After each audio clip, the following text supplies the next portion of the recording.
Good day, sir, and I am Emmanuel Celajes. And I will be presenting my summative assessment PowerPoint presentation for this semester. So, I will start off by showing the evolution of forms. So, basically, what I did was I first identified the setbacks needed for the site.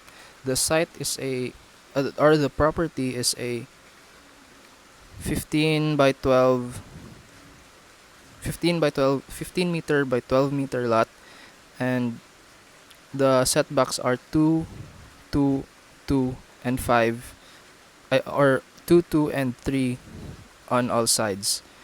So I started off by protruding that the footprint that I got from applying the setback. So I basically got a cube, or yeah, a prism, and then I then subtracted and protruded the surfaces of the prism, and the final image will the third and final image will show you basically the general concept of the shape of the building. So the house is a two-story building with the upper floor housing all the bedrooms of the building. A 5 by 6 meter carport is an assurance that any car can fit comfortably along with your other things. A dedicated service area is located at the rear of the property and a patio on the right. The structure is built on a 15 by 12 meter lot, as I said earlier, that has direct access to the subdivision's minor road. And then the next one will be the floor plans. So for the ground floor plan, you will see um, basically are areas that are color coded. So basically, what this means is that the white area, or shall we say the entrance, or the foyer will basically um, make any user that will enter the building, or the main door, uh, see or interpret an equal equal idea on all the spaces that he will see at first sight. So let's say you enter the premises, or the main door, and you'll see the blue zone, the red zone, and the yellow zone all equally, because if you've seen from the interior perspective of the from the architectural drawings, that it is, although leads it leads directly to the living room, it still has a linear path to the kitchen and dining room that is quite inviting for you to go to. So the stairs is just basically an placed there for an ease of access, because you don't want the stairs to be at the back of the building, because it will be inconvenient, as well as too far from the nearest accessible road. So in case of emergency, you'll be immediately out of the house or the building as fast as possible. So for the second floor, um, it's the same concept again, where the white zone is a for the second floor, the white zone is the landing of the is the landing second floor landing, and the white zone basically is a neutral zone for all the four bedrooms. So the red, blue, yellow, and green spaces are bedrooms, and it's basically an equal treatment to all four of them. So no matter what bedroom you wish to go to, or belong to, you will have a sense of direction, a clear sense of direction of where it should lead you or where you should want to go. So for the next one will be the oh, there's no label. Um, the next one, this images just shows the oh there. Okay. So this slide just shows that the just shows the wind direction or the airflow through the building. So the blue arrows will be the sort of intake, because as written here on the lower left of your screen, it is a northeast monsoon from November to February. So northeast monsoon basically states that basically means that um the winds let's say southwest monsoon from July to September. So what these monsoons mean is that where the wind will come from different times or um different months of the year. So it will maybe come from November, during some time of the year. It will come from the northeast, or some time of the year it will come from the southwest. So it just basically shows the intake of wind based on the whatever time of the year it is. And the orange arrows just represents the exhaust or outtakes of air or hot air, or maybe just air in general. So for the second floor, there's no orange arrows because it's sometimes an immediate effect of as it enters the window or the building, it will immediately bounce and go out. So it's sort of not really, or not technically hot air, but just airflow in a sense. So this next slide will represent the hot air's movement. So it's called convection is when a fluid such as air and or water touches a hot object. It can heat up and then move in a bulk as a fluid, thereby carrying the heat quickly to new locations. Hot air rising is a common example of heat convection. For this reason, heat and hot air tend to be confused with each other. So basically, we all know that hot air rises. So what I did with the window choices, or my choice of windows for this house, is that the openings are located just near the the ceiling line, so that whenever there is hot air to be taken out, it will be easily or readily, um there is an exit ready for hot air to go out. And this will be this will be very helpful um for keeping the temperatures low during hot days. That's basically just how it is. So yeah, openings near the ceiling line so that hot air can come out v- quite easily. So why concrete? I mean,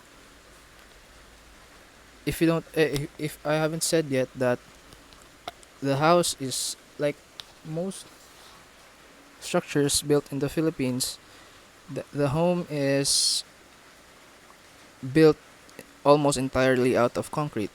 So the concrete, I just concrete is sort of my bias material or my favorite material to use because it has more benefits than it has more pros than cons.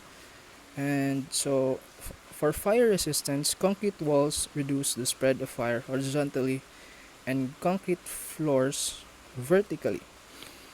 So so basically you can see on the image is an example of a burnt concrete wall. So as it said, in the under fire resistance, concrete walls reduce spread of fire horizontally. So if assuming it's quite clear that it is a wall, so the spread of fire is prevented horizontally. So in effect, the wall is going to be damaged. Although concrete is very highly resistant to fire, it will still sustain a great amount of damage because in the image you can see the rebars being exposed. Although it didn't go through, the fire didn't go through, it still damaged the the wall, therefore compromising its structural integrity. So basically the wall did its job of preventing the spread of fire horizontally, but it damaged itself in the process. So for sound insulation, concrete walls are designed to reflect noise towards the source and absorb some of the energy from the sound wave. Most of the sound energy isn't traveling through the wall, which is why it provides such an effective noise barrier. So um, basically what this says is that concrete or sound doesn't go through concrete, but a side effect of that is that sound, if enclosed by concrete, will just bounce off the concrete. So basically, let's for example, if you have a home for or like our like my building or my work here, the house, the home is made out of concrete, and the external noise such as cars or neighboring noises will be cancelled out by the concrete walls, by the concrete exterior walls of the house. But in effect, whatever noise is made inside the house will not leak to the outside of the house, but instead will bounce will be bouncing back from the source just within the building. So concrete, it is um, although noise doesn't go through it, it still creates a a noisy environment within closed walls.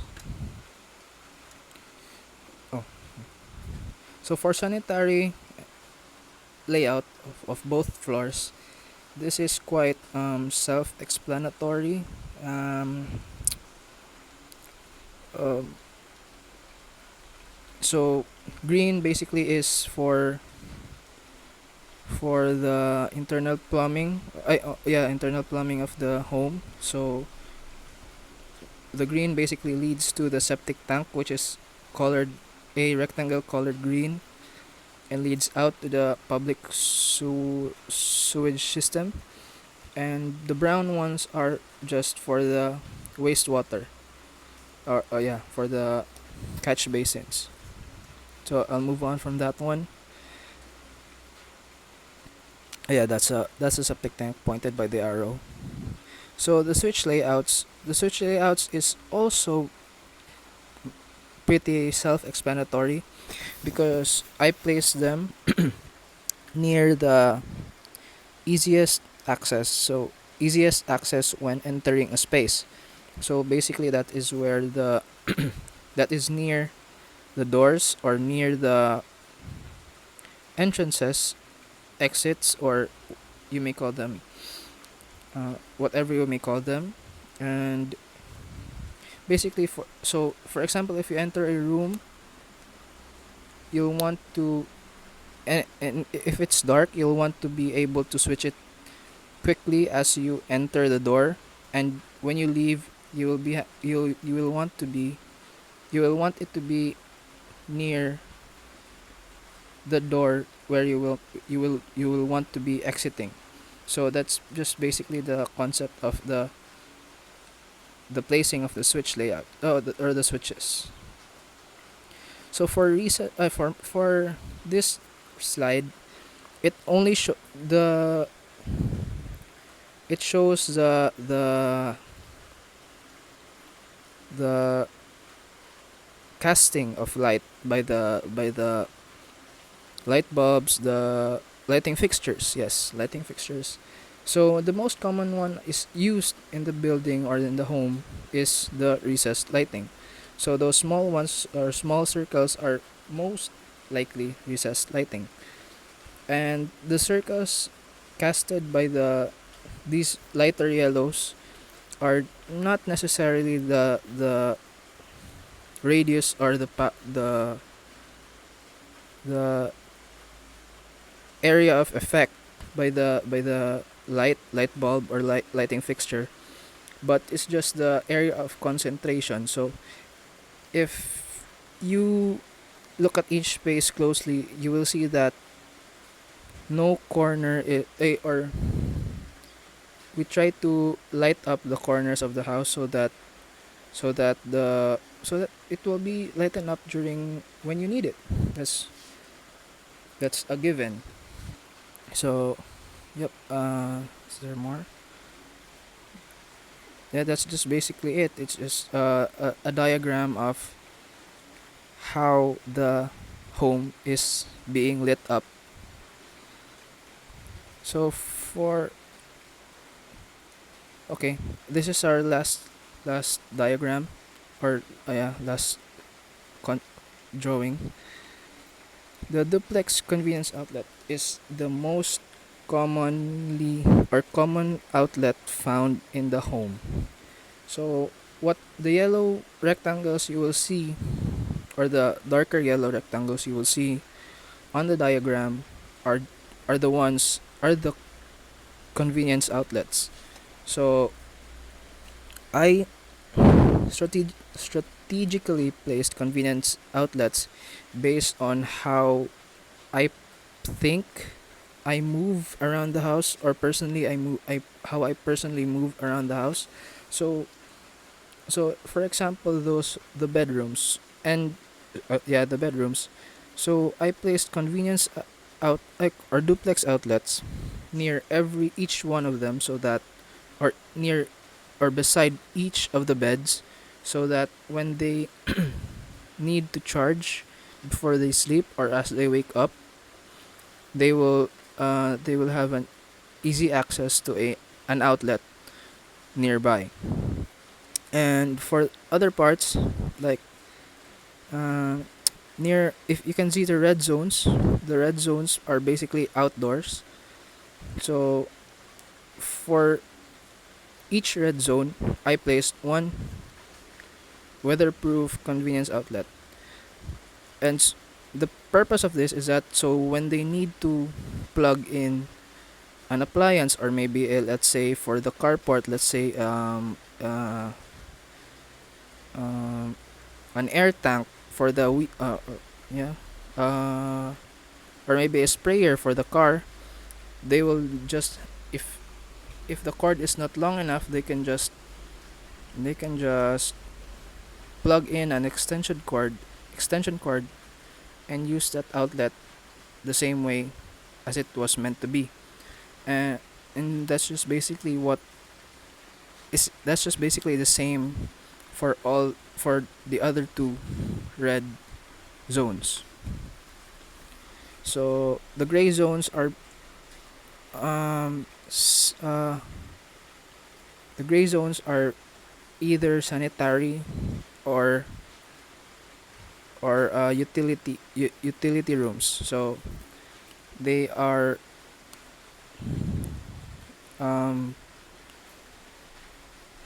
some of them are rarely used, and for the bathrooms are the outlets are weatherproof. And the yellow triangle signifies the or represents the service entrance where the power is supplied, and then connects to the panel board, which is yellow rectangle, a lighter yellow rectangle above above a convenience outlet. So I think that's all of it. Yes. Thank you, sir, and that's all. Thank you and good night or good day.